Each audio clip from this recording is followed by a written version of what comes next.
Hi there, and welcome back again to this course in ABE153.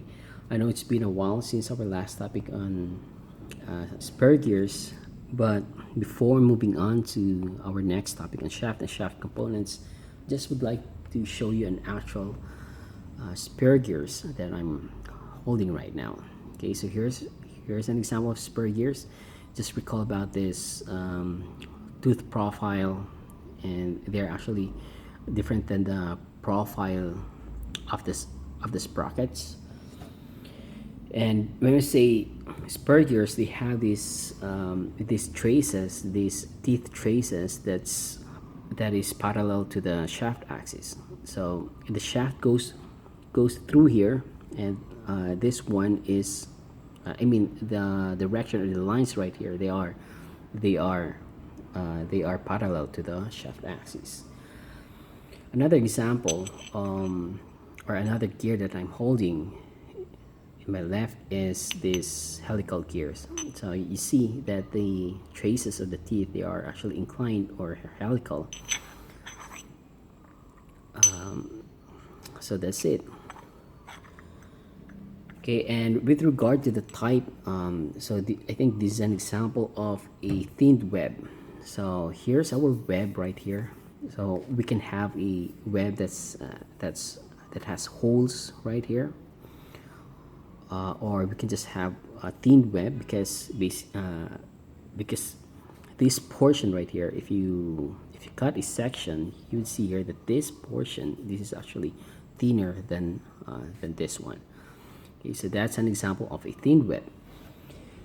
Okay, so I think that's enough, and we'll move on now to our next topic on shaft and shaft components. All right. Now you probably have noticed that in any rotating equipment or machinery such as the fans, blowers, pumps, even the engines, the electric motors, what else? The milling equipments, mixing equipments, hammer mills, and also the material handling equipments that we have discussed before. They have rotating mechanisms, and whenever there is a rotation, then there's usually there is a shaft element that is involved. Okay, so in all those equipment that I have mentioned, there's actually the shaft element is being a part of their assembly. So that's the reason why we need to have a detailed discussions about these shafts, and also the related parts, such as the shaft keys and the shaft couplings. Okay, like for example in our figure right here. So if we have this engine and we have this line shaft right here, so how do we connect this line shaft to the shaft from an engine? So that's the application of the shaft couplings. So what are those elements, or what are the types of the couplings that we will discuss later? Okay, now we have already discussed the shaft, right? I mean, the computations regarding shaft, we have encountered that in the strength of materials course, and even in mechanics course. And we know that it is a structural member used for resisting the torques, or for transmitting the torques. But in terms of the design practice, then I would say that the approach for computations would be different. Okay, so before we used to solve for the stresses, and then we rotate the stresses, and we draw the Mohr circle and things like that. But right here, when we say design practice, then we will use the power rating tables of some codes, and some codes and standards, or the equations, the simplified or the reg equations provided by the codes and standards. Okay, so that's it. Now let's have this overview of the contents. So we'll first discuss the shafts. We'll talk about the shaft materials, the shaft sizes, and the computations. Also some design considerations regarding the shafts. Then after that, we'll talk about one component, which is the shaft key. Shaft keys, and even though there are many types of shaft keys, we will only focus on one type. I mean, in terms of computations, we'll only focus on one type, and we'll talk about the splines and also the shaft couplings, as we have mentioned before. Okay, so now for the shafts. Right, so shafts based on, right, so shafts are rotating members usually of circular cross-section used to transmit power and or motion, and it provides the axis of rotation or oscillation or elements such as gears, pulleys, flywheels, cranks, sprockets, and the like, and controls the geometry of their motion. Now that description is based from our PAS 305-2000. Okay, so they are rotating members usually of circular cross-section. And when I say usually of circular cross-section, it says simply because there are shafts that's okay, so let me draw it here first. We have a round solid shafts, and we can have a hollow shaft, right? And we can have a non-circular shaft such as the hexagonal shafts. And technically we can there can be any shape or geometry for shaft applications. Okay, but the common ones we see in agricultural applications is these three. So we have a round, we have a hollowed, and also a round. I mean, this one is solid, this is hollow, and we have a hexagonal shafts. So where do we see these hexagonal shafts? Now recall that in our laboratory room we have this cage wheel of a tiller, right? So right here there is a hub, and then here's our transmission. Right, so here's another transmission. Let's say the input, and this is the output, and this one is being connected to the engine. Right. So the power. Let me complete this drawing. Okay, so this cage wheel is being powered by the engine. All right, so here's our engine, and it will provide a rotation, or a rotational motion and power to this transmission. And then from these transmissions, then there's a lot of gears or chains, and then we have here the output. Right, so right here the shafts that's being used right here are hexagonal, right? Hexagonal shaft. So here's an example that I have here. This one is a hexagonal shaft. So because of the geometry of the shaft, then there's actually I think less friction as compared to the, not less friction, but rather they can provide better grip than a round shaft, right? So imagine that this is the shaft that I want to rotate, that I am rotating, and here's the output shaft. Okay, so because of that geometry, then I can have a better grip, okay, at this joint. Okay, so that's example of one application of the hexagonal shaft. And also there are a lot more details in the shaft surfaces. Like for example, we have grooves, and we have these shoulders, shaft shoulders. Okay, anyway, when we talk about shafts, there are a lot of there are many terminologies associated with shafts, and we have heard a lot, like for example, line shaft. So when we say line shaft or main shaft, it is a shaft that is connected to a prime mover.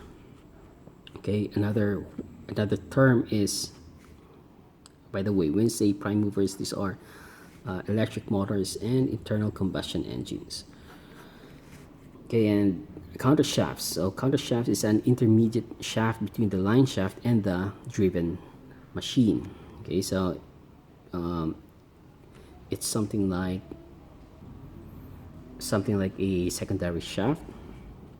And another term is the axle. Okay, axle is actually a non-rotating member that carries no torque. So technically, it's just a beam having a round cross section. Okay, so again, axle, it's actually a non-rotating member that carries no torque, and in essence, it's just being designed as a beam. Okay, other terms are spindle shafts, or simply a short shaft from, let's say, from an electric motor right here. Right, so we have a stub shaft, or spindle shaft, or short shaft. Okay, and for the crankshaft, you already know this. The crankshaft in the internal combustion engines, and the camshaft basically is just a shaft with a cam profile. Okay, for changing the motion. Okay, and what else? We have this step shaft. So step shaft, it looks like this. It's basically a shaft with varying cross-sectional area. Okay, and the stepping of the shaft is, recall that sometimes depending upon the connections, like if we have pulleys or we have gears, that at some portion of the shaft we need higher, I mean there exists a higher torque, right? So at that in that way, the shaft can be designed to be more efficient. Okay, so instead of having one big solid shaft right here, so that's the reason why we are stepping the shaft. And also these shoulders right here, they also provide positioning of the elements, I mean of the gears, sprockets, or even the bearings. Okay, so for example, we need to provide a bearing right here. So because there is a shaft shoulder, so at least somehow it maintains the position.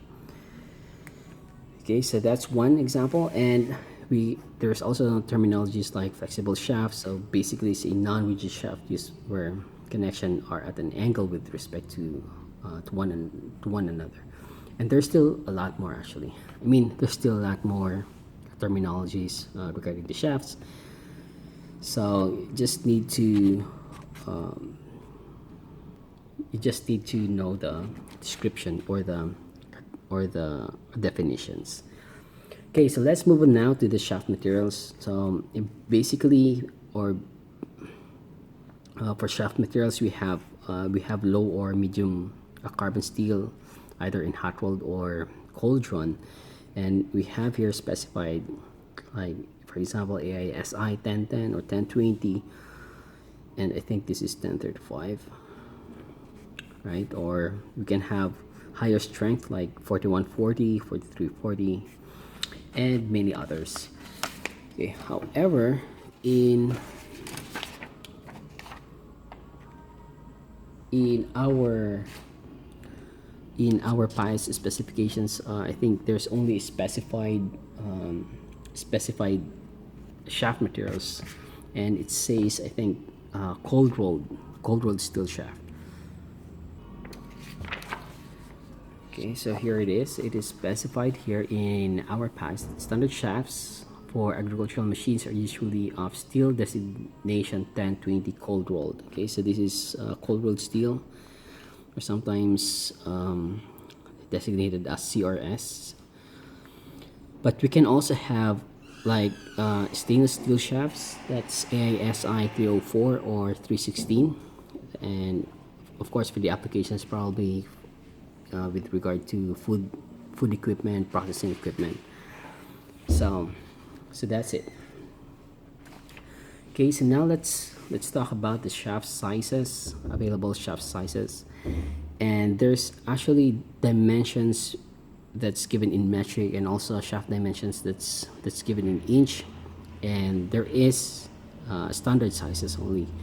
Like for example, right here in the table, metric for 4 mm to 10 mm shafts, then we can have an increment of 1 mm.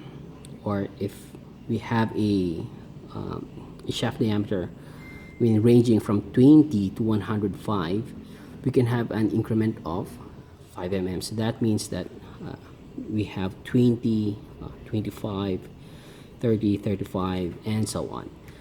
Okay, so that's the meaning of this column. And for the inch, then we have also specifications right here, and we also have increments. Okay, so just take note like that. For example, we have a metric shaft size of 25 mm, and if you want to convert that into inch, the 1 inch is not exactly 25 mm, because it is it is 25.4, right? So there is actually a difference in the actual dimensions. Okay, and that's the reason why, like for example, if you want to install a roller bearing in the shaft, and sometimes there are problems simply because the bearings are specified, let's say in terms of metrics, but the shaft that's bought is in terms of the inch. Okay, so just take note of the standard shaft dimension. So when we make up, when we make computations regarding the shafts, then just round it off, or round it up or down depending upon the. I think it's more inclined toward the rounding up. Okay, so just round it up to the highest highest highest higher next higher size. Okay, then the next one is, let's talk about the forces. So here we have I have provided a table for the forces generated from, let's say, spur gears, roller chains, or V-belts and flat belts. Just take note that for spur gears, then we have this tangential force, and we also have this radial force. And when we say radial, it's just simply passing through the center. Okay, so just recall this. When you say radial, it is passing through the center. So that is anywhere in the circumference, as long as it is passing through the center. And another force is this tangential force. So you already know what a tangent what the tangent means, and basically it's just touching touching one point, touching the circumference. Okay, so that's the force. And we also have forces for the belts and chains, right? So let's say we have this belt right here, and we know that in the belt assembly, one side is a tight side and the other side is a slack side. Okay, so there will be difference in terms of the magnitude of the force. Okay, so that's why we need to compute for the net force.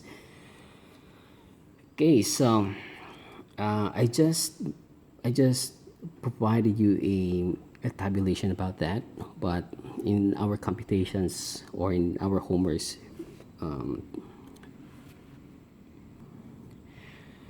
we're not going to include that.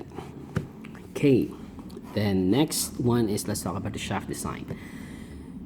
Now, when we say shaft design, basically we want to determine the size of the shaft, or given this load, given this torque, this power, and the speed, then what's going to be the diameter of the shaft. Okay, and as I've mentioned earlier, regarding the introduction that in terms in terms of design practice, the computations or the approach for computation is not the same as the ones that uh, that we encountered before, because right here we can use direct equations. We can also use power tables and other simplified equations. Okay, so one way is the use of the Philippine Mechanical Codes. So this is PMC, Philippine Mechanical Codes. And based on that, it classifies the shaft if it is a main power shafting or a line shafts carrying pulleys. I think there should be maybe pulleys, sprockets, and gears, line shafts, or main power shafting. And it also provides small short shafts or counter shafts. And for the allowable stresses, so we have here for the main power shafting, we have 27.6 megapascals, and the equation is this one. So this is a direct equation. Okay, for line shafts, the assumed allowable stress is 41.5 megapascals, and right here we have 58.7 megapascals.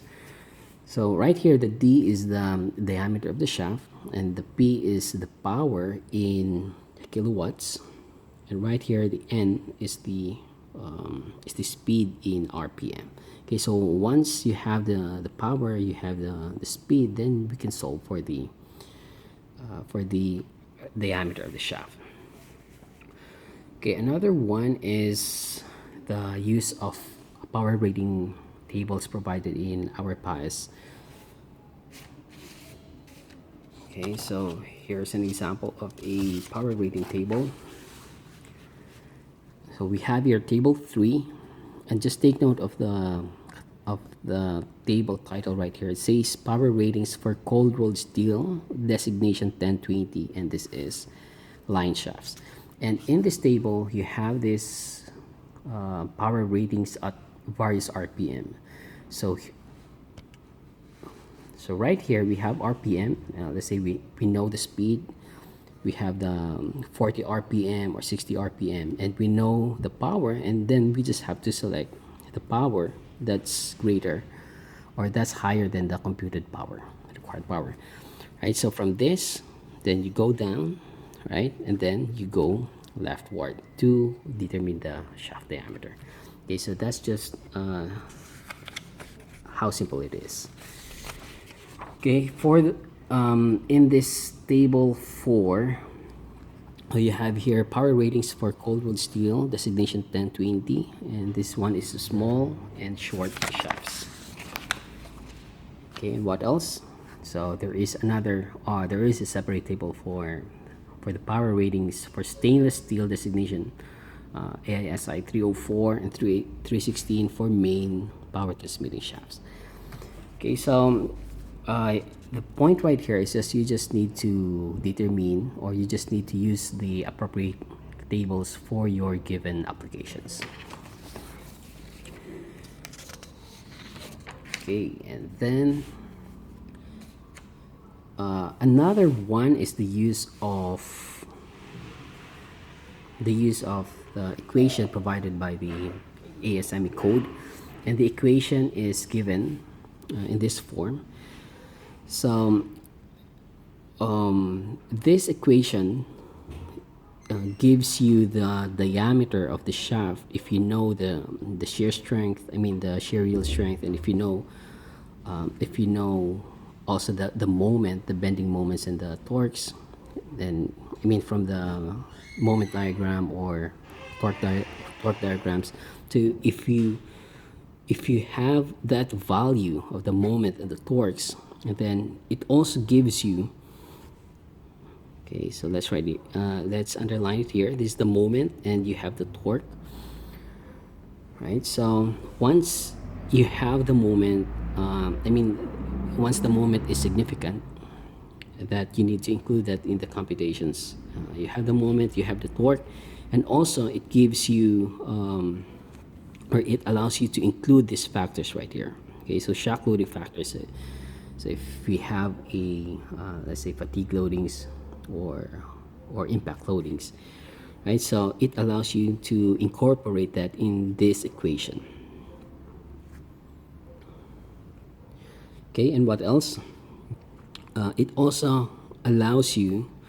This equation also accommodates if you have a solid shaft or a hollow shaft. Because of this, of this parameter, this b, right? Because the b is defined as the ratio of the inside diameter to the outside diameter. Okay, so if you have a solid cross section, then this one will just be 0. This letter b will just be 0. Okay, so actually what you're solving here is the outside diameter. So let's label it here d sub o. Okay, and what else? Now another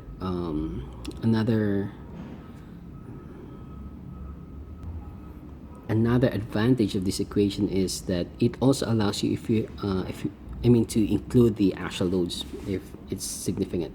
So right here for the A, this is the actual loads.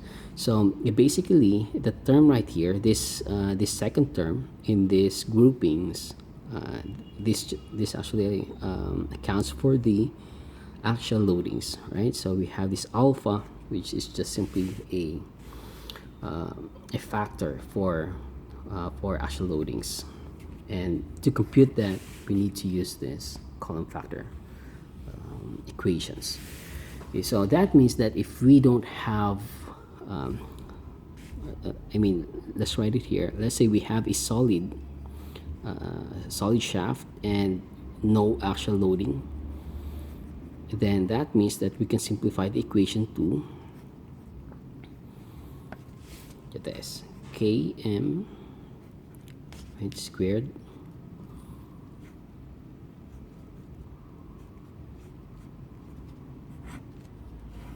right. So here's our simplified equations for this, because this one will be 0, and also this one will also be 0. So basically the term right here is just 0. Okay, so for the value of this k sub m and k sub d, it is provided in this table 13.5 in our lecture handouts. So if we have a rotating shafts, and let's say the loading is gradually applied or steady, then for the bending moments we have 1.5. For the torque we have 1.0. But if we have a suddenly applied and heavy shocks, then the km factor is 3.0 and the torsion factor is 3.0. Okay, so I think we have already discussed a lot. Now the next topic that we will discuss is what we call the critical speed. Okay, basically when the shaft rotates, okay, if it rotates at some speed, there's gonna be of course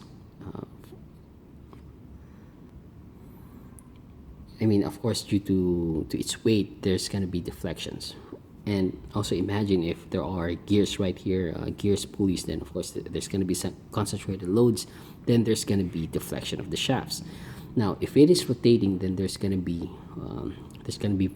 vibrations, and then there's gonna be changes in the vibration motion of the shafts, and at some point, at some speed, then that vibrations, they are actually disastrous, or they can make damages in the shaft and even in the shaft components. So the point here is that we need to determine the critical speed, because what we want is just simply not to operate at that speed. Okay, so let's say here's the critical speed at this vibration is, let's say, 1000 rpm, right? So if you have a faster speed, then you can have this deflection profile, and if you increase some more, then you can have this this vibration profile. Okay, and the first one right here is what we call the fundamental frequency. Okay, and when we want to compute this critical speed, what we want is a slightly lower or slightly higher speed than this value. Okay, so that's going to be our operating speed. Okay, so how do we compute this critical speed? Now there is actually a fundamental equations for this frequency, which is given by k all over m, right?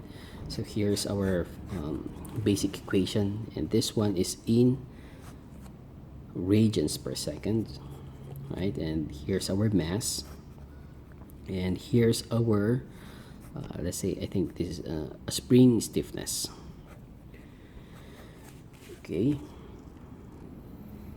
However, we can derive an expression from, we can derive this stiffness from the expression that the force, the weight, right? So let's use this. The weight is equal to the stiffness times the deflection, right? From the Hooke's law equation, and therefore, K would be weight divided by this deflection.